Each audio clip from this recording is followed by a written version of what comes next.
Jimmy Chamorro, que permitió que yo adhiriera a esta proposición de debate, a los ministros, viceministros, a los delegados de las distintas instituciones y a los parlamentarios y a quienes nos acompañan. Cuando se abre la discusión sobre el tema del glifosato es importante tener en cuenta varios elementos. El primero tiene que ver con la necesidad, como lo decía el senador Chamorro, de hacer una política integral contra el tema de los cultivos ilícitos. Y en ese punto, cuando se empieza a observar qué viene sucediendo en Colombia, nosotros encontramos que especialmente en el último año se viene presentando un crecimiento en cultivos ilícitos, en producción de coca, y que muchos de los elementos distintos a la aspersión aérea, como la erradicación manual y la sustitución de cultivos, se vienen descuidando. Según las cifras que presenta el Departamento Nacional, la Oficina Nacional sobre Política Antidroga de Estados Unidos, en Colombia veníamos a partir del año 2007 en una baja considerable de las hectáreas de cultivos ilícitos en el país. En el 2001 nosotros teníamos casi 170.000 hectáreas, logramos una importante reducción del año 2002 al 2006, luego volvió a crecer a 167.000 y empezó a reducirse año a año los cultivos ilícitos hasta el 2012. En 2012 teníamos 78.000 hectáreas, vuelve y crece a 80.000 y el año pasado las hectáreas cultivadas de coca crecieron un 39%, solo de 2013 a 2014 pasando de 80.500 hectáreas a 112.000. Cuando el departamento que hace el análisis de estas cifras vio el crecimiento de cultivos, la explicación que tienen es que la política nacional de consolidación y reconstrucción territorial viene teniendo cada vez menos recursos para poder trabajar en el tema de eliminación de cultivos ilícitos en Colombia. Adicionalmente, en el último año, la producción de cocaína en el país también creció. Nosotros veníamos en una tendencia decreciente de producción de coca y el año anterior pasamos de 185.000 toneladas métricas a 245.000, lo que representa un crecimiento en producción de más o menos el 30%. Según el Procurador General de la Nación, en promedio cada año durante el gobierno de Juan Manuel Santos, en Colombia se dejaron de eliminar 85.600 hectáreas de coca. Cuando pasamos a ver el tema, entonces vemos un crecimiento en los cultivos ilícitos, un crecimiento en la producción de coca y adicionalmente vemos una ostensible disminución en herramientas como la erradicación manual. Nosotros a partir del 2004 empezamos de manera creciente a erradicar manualmente cultivos de cocaína, pasando de 6.232 hectáreas en 2004 a 95.731 en 2008. A partir de ese año empieza a decrecer año a año la erradicación manual, llegando en 2014 a solo 11.703 hectáreas erradicadas. A abril de este año, van solo 643 hectáreas erradicadas de coca.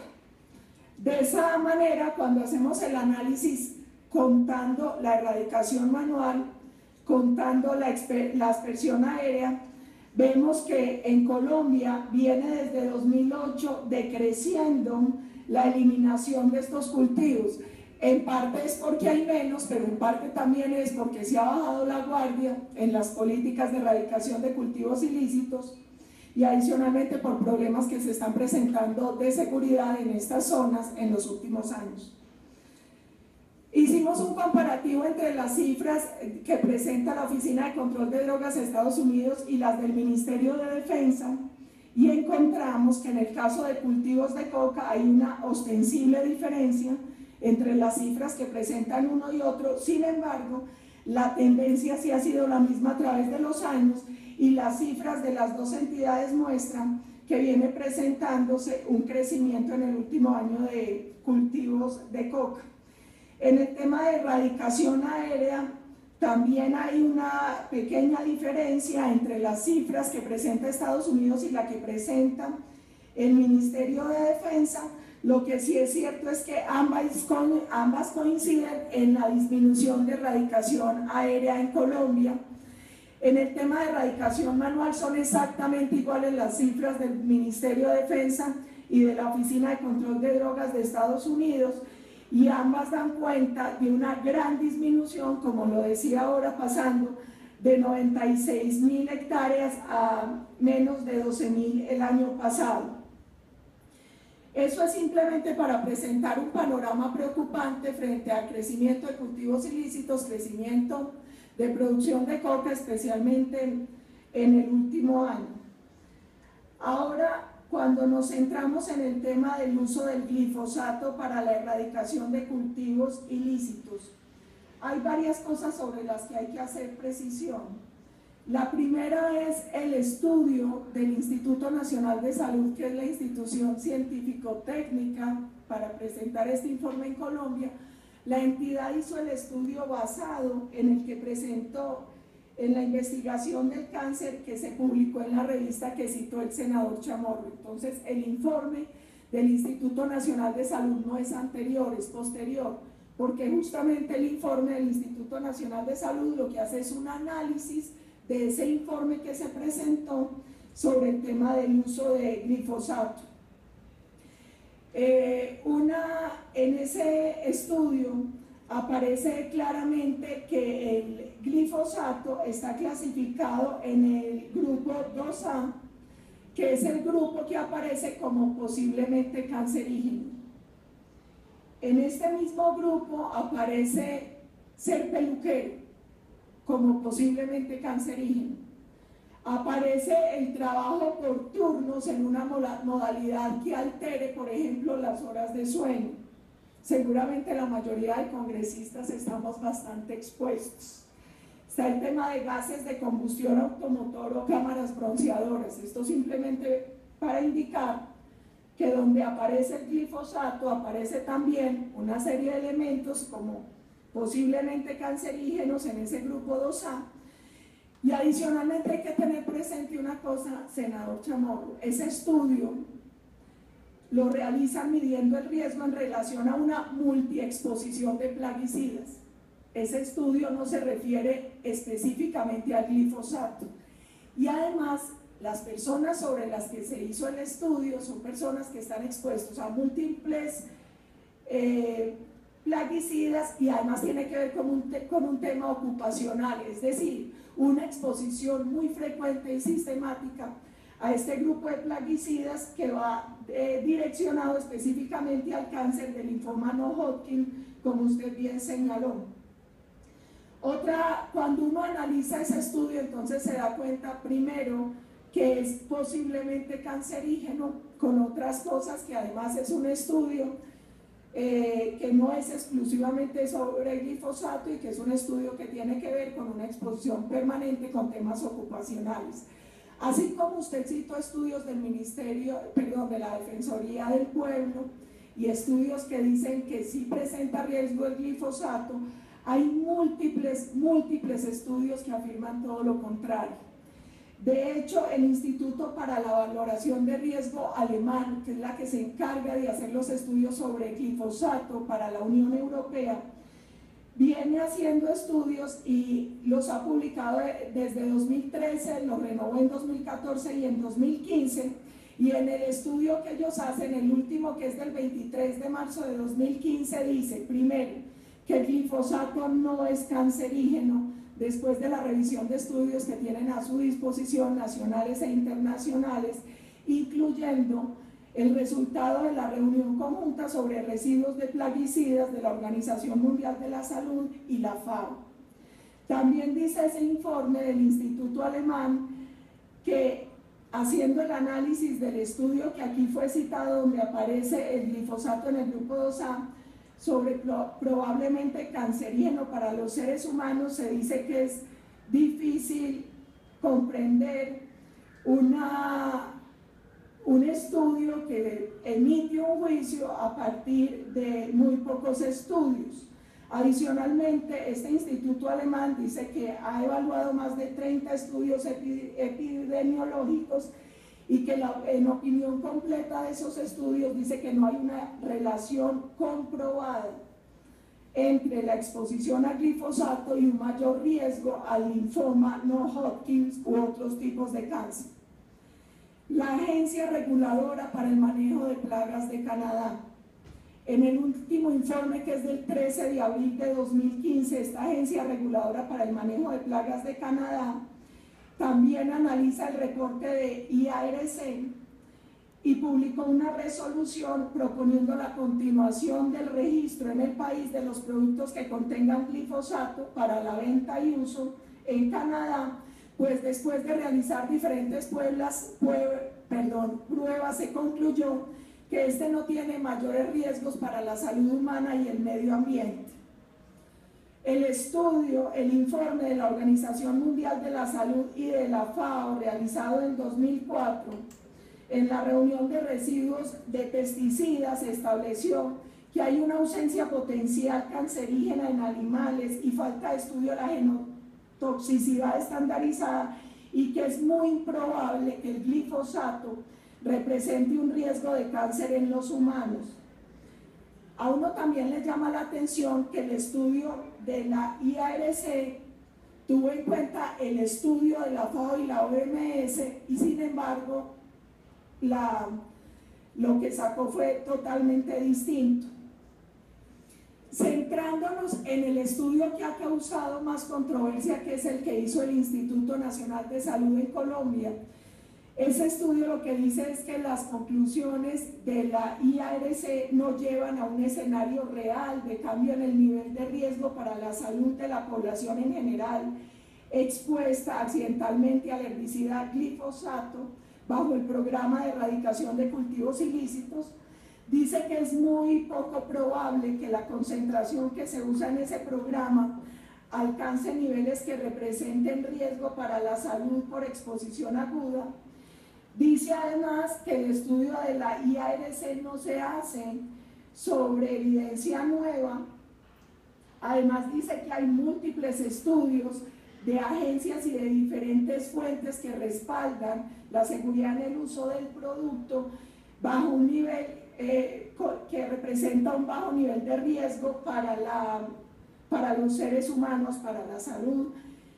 Y dice además el análisis que las quejas que hasta la fecha se han reportado de afectación presuntamente relacionadas con la mezcla, con la exposición a la mezcla de la aspersión aérea, ha mostrado inexistencia de elementos que permitan establecer una relación de causalidad en casi la totalidad de los casos.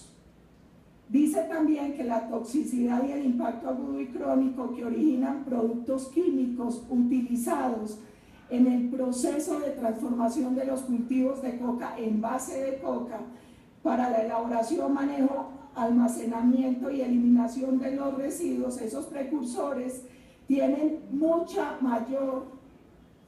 mayor riesgo para la salud humana y para el medio ambiente que el propio glifosato. Ahora bien, cuando uno mira el caso colombiano, uno se da cuenta que en Colombia se usa muchísimo el glifosato en cultivos lícitos. De hecho, se usa, según el informe del Ministerio de Agricultura, unas 25 millones de toneladas de glifosato al año, y de esas solo el 3.5 son para cultivos ilícitos. El demás glifosato se utiliza para cultivos de algodón, maíz, café, arroz, caña, azúcar, y de hecho se establece que, por ejemplo, el 100% del área sembrada con algodón, en el 100% se usa glifosato, en el 95% del área sembrada con arroz, en el 85% de las de forestales, en las 80% de banano, frutales, palma de aceite, en el 70% de las de caña de azúcar, solo para establecer un comparativo. En esa medida, solo el 14% del glifosato que se usa en Colombia es para cultivos ilícitos, y eso también es importante tenerlo en cuenta. El argumento del gobierno para justificar la suspensión de la aspersión aérea en la lucha con el glifosato se basó en ese reporte que ya vemos que no es tan contundente, y adicionalmente derivada de la sentencia de la Corte Constitucional, la 293. Como lo decía el senador Chamorro, esa sentencia de la Corte establece el principio de precaución que debe estar basado en un análisis que tiene 5 puntos. Si existe peligro de daño, si es grave e irreversible, si existe un principio de certeza científica, así no sea absoluta, si la decisión que la autoridad adopte está encaminada a impedir degradación de la salud, y si es motivado el acto que lleva a la adopción de esa decisión. Siendo muy rigurosos, decíamos que podría existir daño, sí, que no hay todavía evidencia disponible que diga que el daño es grave e irreversible, que parcialmente hay certeza porque no hay certeza absoluta. Podríamos decir que la decisión sí se toma buscando salvaguardar la salud, y que el acto sí es motivado, pero en un estudio que deja además algunos cuestionamientos. Además, y otro punto que es importante considerar acá, para la decisión se toma el estudio internacional, pero no la valoración que hace el Instituto Nacional de Salud, que es la entidad científico-técnica en Colombia autorizada sobre ese estudio, y que termina diciendo que no es tal el riesgo. Otro elemento importante para tener en cuenta en este tema es qué pasa cuando uno compara el tema de aspersión aérea con la erradicación manual. Decía el senador Chamorro que es poco útil la aspersión aérea. El documento del Ministerio de Defensa dice todo lo contrario. El documento que nos pasó el Ministerio de Defensa dice que la aspersión aérea ha demostrado alta efectividad, especialmente en zonas de difícil acceso y alteración de orden público. Dice además el informe del Ministerio de Defensa que de 2002 a 2014, 1.964.345 hectáreas fueron erradicadas en Colombia, y de esas el 77% fue con aspersión aérea con glifosato y solo el 23% con erradicación manual. Además, también es importante tener en cuenta que en el periodo comprendido de 2002 a 2015, lamentablemente 3 pilotos perdieron la vida en aspersión aérea con glifosato, derribaron 5 aeronaves, impactaron 747, pero durante ese mismo periodo, por erradicación manual, fueron asesinadas 197 personas y fueron heridas 687, según las cifras del Ministerio de Defensa. Y otro elemento importante es que la erradicación aérea cuesta 1.500.000 pesos por hectárea aproximadamente, mientras la erradicación manual cuesta 7.700.000 pesos aproximadamente por hectáreas, según cifra de la unidad de consolidación.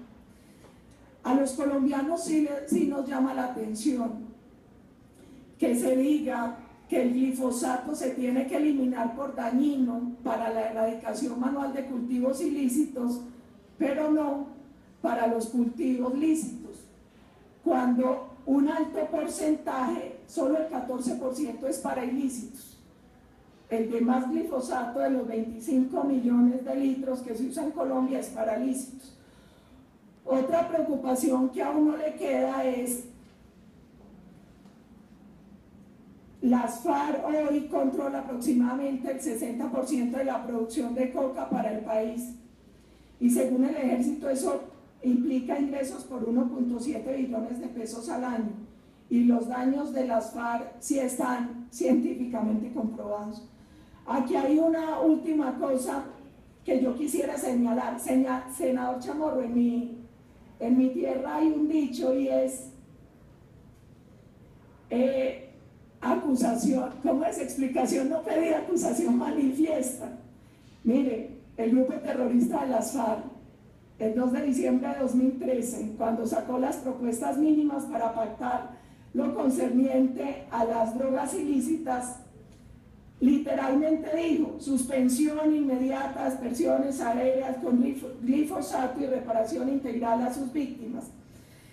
Finalmente, según la Procuraduría, ¿por qué no se cumple el auto 73 de 2013 de la Corte? Cuando se pregunta eso, dice claramente que la Corte ordena al Ministerio de Salud, al Ministerio de Ambiente y a la CAR de Nariño que realice investigaciones sobre el impacto ambiental en dichas zonas sobre el uso de glifosato para establecer si hay riesgo grave e inminente contra la salud o contra el medio ambiente para aplicar el principio de precaución. El Ministerio certifica a la Corte que hasta hoy no se han realizado esos estudios técnicos, que se está pensando celebrar un convenio con una entidad de investigación para que se presente a finales de diciembre. Entonces, ese es un tema para considerar. Y finalmente, ustedes hablaban de, ya vimos que muchos estudios también dicen que el glifosato no presenta riesgo para la salud ni el medio ambiente. Ya vimos que en Colombia se usan 25 millones de litros y que solo 3.5 son para utilizarlos contra cultivos ilícitos, pero hay dos temas también importantes. En estos días en una cafetería una señora que me oyó con mi equipo, con Camilo y Juan preparando este debate, me decía: pero es que en la mezcla, y yo les dije: ojo, es que en la mezcla, busquen cuál es la mezcla. La mezcla es 44% glifosato, 55% agua y solo un 1% de surfactante. Esa es la mezcla que se usa para erradicar. Y la otra cosa es que hay poca probabilidad de estar expuesto permanentemente, porque según los informes que pasó el propio ministerio, una zona difícilmente se asperja más de una vez en un año, y eso también se tiene que tener en cuenta. Muchas gracias.